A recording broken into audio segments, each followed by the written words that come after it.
নমস্কার। আমার YouTube channel বাঙালির আড্ডাতে আপনাদের স্বাগত। আমার আজকের বিষয় তোপসে। এখন এই তোপসের আসল নাম হলো সিদ্ধার্থ চ্যাটার্জি। তাকে নিয়ে আমি একটি দীর্ঘ সাক্ষাৎকার নিয়েছিলাম। সে বিষয়েই আজকের এই প্রতিবেদন। আমি ওনাকে জিজ্ঞেস করেছিলাম যে আপনাকে সত্যজিৎ রায় কিভাবে পেলেন। তার উত্তরে উনি বলেছিলেন যে দেখুন, সত্যজিৎ রায় সমস্ত শিশু শিল্পীদের বাছাই করার জন্য বালিগঞ্জ গভর্নমেন্ট হাই স্কুল থেকেই তা করতেন, এবং তোপসের বেলায়ও তাই হয়েছিল। তোপসের ক্ষেত্রে যেটা হয়েছিল যে এর আগে অনেকেই তোপসের জন্য সত্যজিৎ রায়ের কাছে গিয়েছিলেন, কিন্তু প্রায় সবাইকেই সত্যজিৎ রায় রিজেক্ট করেছিল। এরপরে আমার এক মাস্টারমশাই, তিনি বাংলা পড়াতেন, বাংলাটাতে আমি একটু কাঁচা বলে তার কাছে প্রাইভেট টিউশন পড়তে যেতাম। একদিন গাড়িতে করে তার বাড়িতে প্রাইভেট টিউশন পড়তে গেছি। প্রাইভেট টিউশন পড়ার পর তিনি বললেন যে শোনো সিদ্ধার্থ, তোমাকে একটা জায়গাতে নিয়ে যাও, আমাকে একটু গাড়িতে করে ওখানে ছেড়ে দিতে হবে। মাস্টারমশাই মানুষ, কথা তো অবজ্ঞা করতে পারি না। ঠিক আছে চলুন। তো আমাকে উনি নিয়ে গেলেন বিশপ লেফ্রয় রোডে সত্যজিৎ রায়ের বাড়ি। তখন সত্যজিৎ রায় কে আমি জানতাম না, কিন্তু সত্যজিৎ রায়ের গুপি গায়েন বাজা বাইন 29 বার দেখেছি। পরিচালক সত্যজিৎ রায় কেমন দেখতে, তিনি কোথায় থাকেন, এসব কিছু জানতাম। আমাকে তো মাস্টারমশাই নিয়ে গেলেন, নিয়ে যে দোতলাতে সত্যজিৎ রায়ের সামনে বসিয়ে দিয়ে তিনি অন্য ঘরে চলে গেলেন, যেখানে তিনি সন্দেশের সহকারী সম্পাদকের কাজ করছেন। সত্যজিৎ রায় বললেন যে তোমার নাম কি? বললাম আমি। তখন তিনি বললেন যে দেখো, হ্যাঁ, আচ্ছা তুমি গোয়েন্দা কাহিনী পড়ো? হ্যাঁ পড়ি। কি পড়েছো? ওই যে স্বপন কুমার পড়ি, খুব চটি চটি বই হয়, প্রথমে খানিকটা পড়ার পরে শেষে পাতাটা উল্টে দেখে নিই যে খুনি কে, তারপরে আবার পুরোটা পড়ে ফেলি। আর কি পড়েছো? ওই যে ব্যোমকেশ পড়েছি কিছু কিছু। ফেলুদা পড়েছো? না, ফেলুদা পড়েছি। ফেলুদাও খুব বড় গোয়েন্দা। হ্যাঁ, তার একজন সহকারী আছে তোপসে, তপেশ রঞ্জন মিত্র তার নাম। এই খানিকটা তোমার মতোই দেখতে। হম, বুঝো? বলছে যে তাহলে তুমি ফেলুদার গল্প পড়োনি, তাই তো? বলছে হ্যাঁ পড়ি। তা ফেলুদার ওই একটা গল্প আছে সোনার কেল্লা বলে, সেটা নিয়ে আমি একটা ছবি করব। খুব ভালো, করুন। তাতে গোয়েন্দা চরিত্রে, ফেলুদার চরিত্রে যিনি অভিনয় করছেন তিনি সৌমিত্র চট্টোপাধ্যায়, আর তোপসের চরিত্রে ভাবছি আমি তোমাকে নেব। তখন সিদ্ধার্থ চ্যাটার্জি বলে, আমার তখন 12-13 বছর বয়স, আমি বলছি যে আমি তো কোনোদিন অভিনয় টভিনয় করিনি। বলে অভিনয় করার দরকার নেই, এই তুমি যেমন আমার সাথে কথা বলছো এরকম কথা বলবে তোমার দাদা ফেলুদার সাথে, আমি সেটাকে ক্যামেরা দিয়ে তুলে নেবো। সেটাই সেটাই সিনেমা। বলছে সেটাই সিনেমা, হ্যাঁ সেটাই সিনেমা। তারপর ওই তারপর এই এই গল্পে বুট আছে, রিয়েল রিভলভার আছে, আর আমি তখন 12-13 বছরের ছেলে, আমার কাছে একটা রিয়েল গান, রিয়েল উট আমি তখনও দেখিনি। তো আমার খুব ব্যাপারটা রোমাঞ্চকর লাগলো। হলো যে হ্যাঁ, আমার তো মাকে বলতে হবে, মা যদি অনুমতি দেয় তাহলে হবে। তখন সত্যি রায় বললো যে আমি তোমার মাকে বলে দেবো। হ্যাঁ, আমার হেডমাস্টার যদি না ছাড়ে, আমি হেডমাস্টারকেও বলে দেবো। প্রসঙ্গত তিনি জানিয়েছিলেন যে সত্যজিৎ রায় বালিগঞ্জ গভর্নমেন্ট হাই স্কুলের ম্যানেজিং কমিটির প্রভাবশালী মেম্বার ছিল।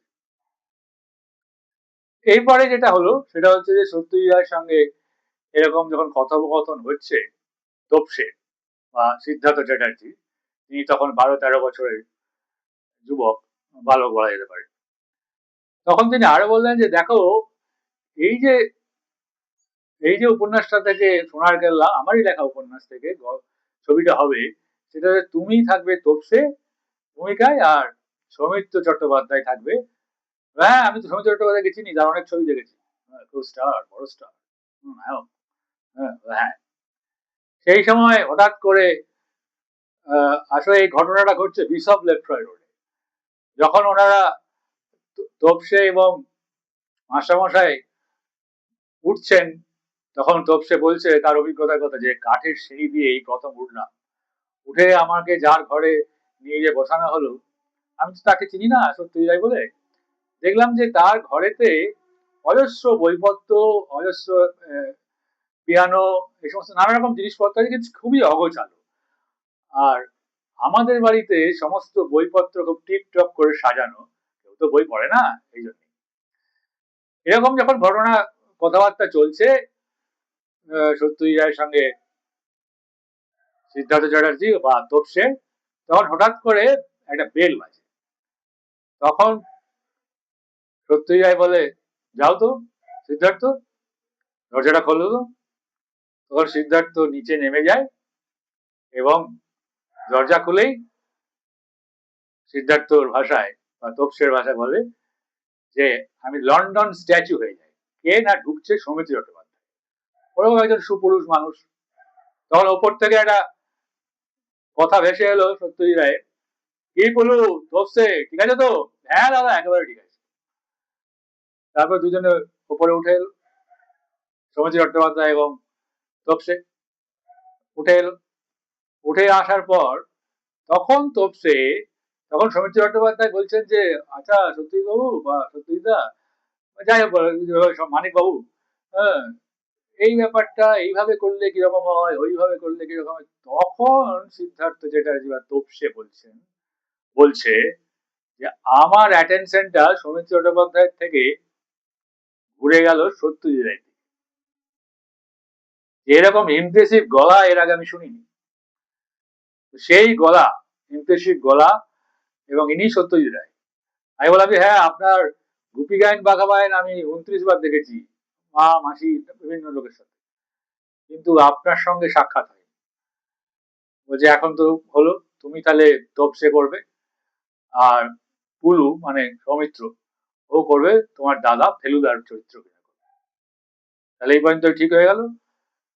তোমাকে আমি সোনার কেল্লা বইটাতে সই করে উনি দিয়ে দিলেন তোপসেকে, বলে এটা ভালো করে পড়ো, হ্যাঁ তাহলেই সব হবে। আমি তোমার মা এবং তোমার স্কুলের হেডমাস্টারের সঙ্গে কথা বলে নেবো, শুটিং তারপরে শুরু হয়ে যাবে।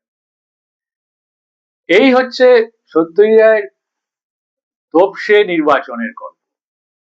এবং একথা স্বয়ং সিদ্ধার্থ চ্যাটার্জি আমাকে বলেছিলেন যে কিভাবে তিনি তোপসে হলেন। অর্থাৎ তিনি আরো বলেছিলেন যে কিভাবে শিশুদেরকে দিয়ে বা বাচ্চাদেরকে দিয়ে অভিনয় করে নিতে হয়, সে ব্যাপারে সত্যজিৎ রায় ছিলেন একেবারে মাস্টার। এবং তিনি কখনো সোনার কেল্লা ছবিতে মুকুল তার থেকেও ছোট, এবং তাদের সাথে লুডো খেলেছেন, একবারে বাচ্চার মতো মতো মিশেছেন।